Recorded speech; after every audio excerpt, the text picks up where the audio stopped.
What's up, Canuck fans? Welcome to The Line Change, a Vancouver Canucks podcast, which is a proud presentation of DraftKings Sportsbook, as well as a proud member of the Hockey Podcast Network. Be sure to check out the network for your favorite podcast covering your favorite team at thehockeypodcastnetwork.com, the home of hockey podcasts, every team, everywhere. As we mentioned in our previous video, we're going to discuss 7 teams who have been linked to Elias Pettersson and what they could offer in a trade involving him. Remember what we said in our previous video, though? Pettersson holds all the cards. This article comes to us once again from the Daily Hive, and in particular, friend of the show and podcast, Trevor Beggs, who's also co-host of the Locked On Canucks podcast. Let's go ahead and dive right into it.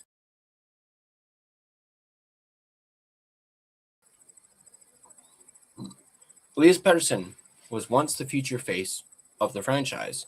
Now he might be the guy who truly signals that the Vancouver Canucks are in a rebuild, if the team does trade him. Remember what we said? Keep that in mind. It's been nearly 24 months since Pettersson scored 13 goals in 14 games back in January of 2024. Since then, he has 36 goals in his last 151 games. Remember, this is a player who scored 39 goals during the 22-23 season, a year in which he registered 102 points. At this point, the one thing that might save him is a change of scenery. Of course, Pettersson holds the cards with his no-move clause, but it's certainly plausible that he would also entertain the idea of playing elsewhere based on how things have unfolded here in Vancouver in the last 24 months. If he does get moved, here are some teams that have been linked to him previously, some teams that you probably heard of, some teams that you probably not heard of. Now, before we talk about the teams and discuss more about this, I'd like to thank my main and primary sponsor, none other than DraftKings, an official sports betting partner of the NHL. Never experienced the jaw-dropping moments that make hockey? Well, you can experience them all with DraftKings Sportsbook, an official sports betting partner of the NHL. Missouri listeners, listen up. DraftKings Sportsbook is now live in the Show Me State. New customers, this one's for you. Bet just $5, and if your bet wins, you'll get $200 in bonus bets instantly. Download the DraftKings Sportsbook app and use code THPN, that's code THPN, to turn $5 into $200 in bonus bets if your bet wins. In partnership with DraftKings, the crown is yours. Gambling problem? Call 1-800-GAMBLER. In New York, call 877-8-HOPE-NY or text HOPE-NY, which is 467-369. In Connecticut, help is available for problem gambling. Call 888-78-9777 or visit ccpg.org. Please play responsibly on behalf of Boot Hill Casino and Resort in Kansas. Pass-through per wager may apply in Illinois. 21 plus age and eligibility varies by jurisdiction. Void in Ontario. Restrictions apply. Bet must win to receive bonus bets, which expire in 7 days. Minimum odds required. For additional terms and responsible gaming resources, see dkng.co/audio. This is a limited time offer. Copyright NHL 2025. All rights reserved. My secondary sponsor, none other than Gassy Jack Art, maker of this fine and amazing artwork you see right here in front of you, and you guys can check them out yourselves at gassyjackart.com. All right, let's dive into the teams right away. Starting off with, the Carolina Hurricanes. Long time and current rumored interest in Pettersson makes a ton of sense. This is a franchise that hasn't been able to get over the playoff hump. They've also shown a willingness to make bold moves, one of which was nearly trading for Pettersson back in 2024. Carolina has also an additional first-round pick in the 2028 draft, courtesy of Dallas, and a relatively strong prospect pool. The Canucks could also juice a Pettersson to Carolina return by taking on the contract of struggling center Jesperi Kotkaniemi, who has 5 years remaining on his $4.82 million annual cap hit. We have the Detroit Red Wings. Like Carolina, the Detroit Red Wings are one of the few playoff teams with the cap space to trade for Pettersson. Frank Cervelli recently mentioned the Wings as a team interested in his services. We also learned from Sportsnet Elliot Friedman that the Red Wings backed out of a Quinn Hughes trade because they couldn't sign him to an extension. Hey, at least there's cost certainty with Pettersson. If the Canucks could get a first-round pick, a prospect, and a roster player back for Pettersson, as some have suggested, could a trade be as simple as Detroit's first-round pick, one of Nate Danielson or Marco Kasper, and perhaps a roster player like Surrey BC's Michael Rasmussen? Number 3 on the list, we have the LA Kings. The Los Angeles Kings franchise icon Ante Kopitar is in his final NHL season. While Pettersson isn't prime Kopitar, he's currently better than the 38-year-old version of the Kings legend, depending on who you ask.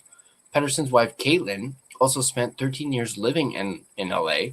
If the Kings do become a top suitor, it's easier to envision this deal in the offseason when Kopitar's $7 million cap hit comes off the books when he officially retires. LA doesn't have a deep prospect pool, but they do have 5 picks in the first 3 rounds of this year's draft, adding more ammunition to the idea that this could be potentially a draft day trade. Once again, if Pettersson is willing to move his no move clause. Number 4, we have the San Jose Sharks, a familiar trade partner as of recently with the Kiefer Sherwood trade. Could San Jose Sharks' Mike Grier swing another deal with the Canucks to bolster his rapidly ascending team?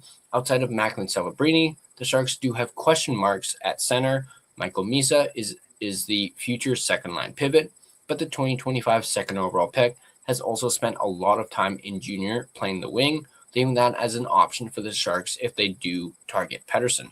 Outside of him, the Sharks centers are Alex Weinberg, who they just signed to a extension, Ty Deleandra, and Zach Ostapchuk. Apologies if I mispronounce that.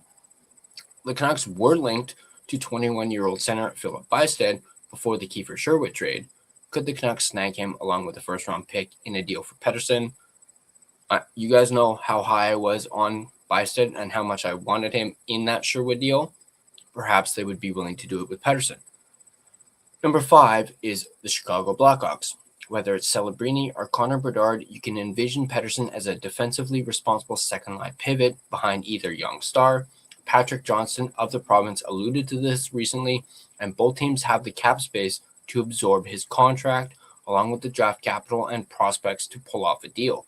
Much like the Sharks, though, Chicago does have their second-line center of the future in Frank Nazar playing NHL games. They also just drafted Anton Frondel, 3rd overall in 2025. He would probably not be on the table when it comes to a Elias Pettersson trade. At least in my opinion, he wouldn't be.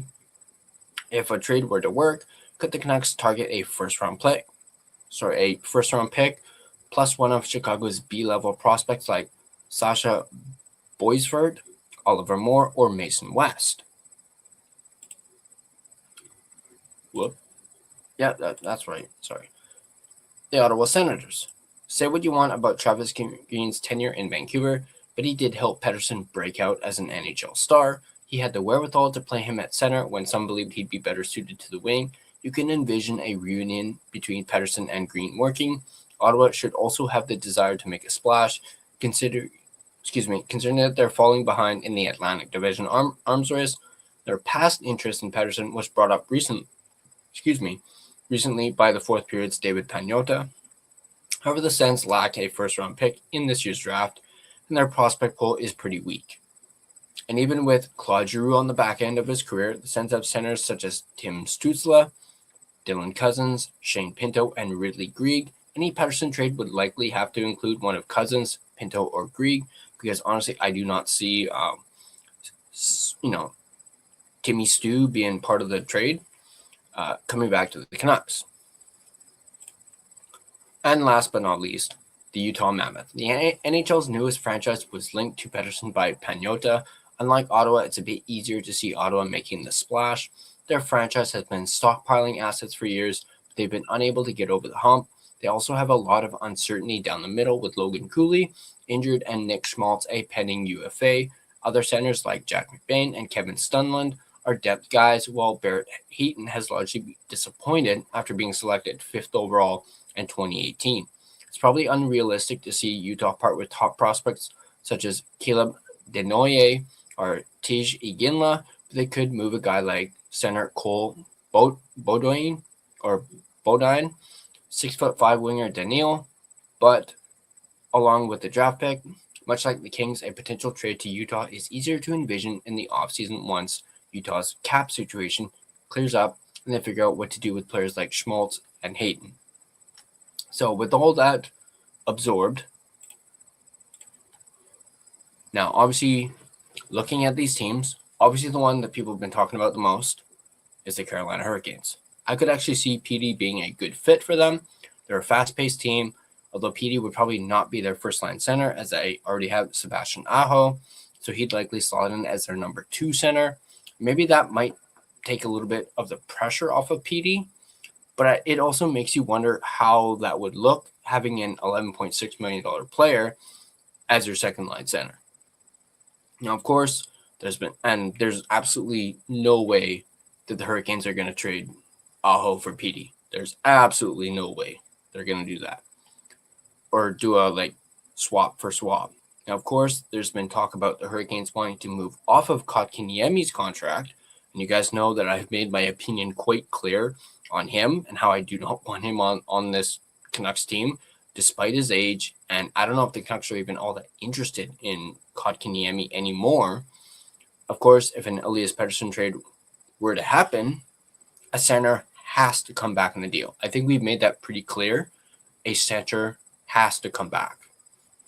And I think the Canucks have made that pretty clear themselves. And I just don't like the idea of it being Kotkaniemi. I'd much rather it be maybe Stankoven, but even then, is that enough on a return for Pettersson? The Red Wings are quite interesting. In the article, it mentions the reasoning behind the Red Wings backing out of the Quinn Hughes sweepstakes is because they couldn't sign an extension. They couldn't get one guaranteed. At least with Pettersson, they don't have to worry about that. And they know that they have him locked up with term. We know the Canucks were interested in one of either Casper or Danielson when it came to the Quinn Hughes trade. I know they were trying to get one of those two guys, but, obviously Detroit, they rebuffed it because it probably likely had to do something to do with the extension. Could they get one of those players in a deal for Pettersson, plus a first-round pick and a roster player like it suggests in Michael Rasmussen? I do like Rasmussen, so that could be a possibility. They're not going to get fellow Swede Lucas Raymond in a deal. Detroit's not trading Raymond, so you can take him off the table. Detroit won't want to give him up. Plus, he's not a center. He's a winger. Although, I do admit, having a guy like Raymond would be pretty darn awesome, if I do say so myself. But it's not going to happen. I'm being realistic about that. Another interesting one is LA. They're about to lose Kopitar, as was mentioned in the article, and they would likely need someone to replace him. Some say that Byfield is that replacement, but he may take a bit more time, or he just might not be ready, depending on who you ask.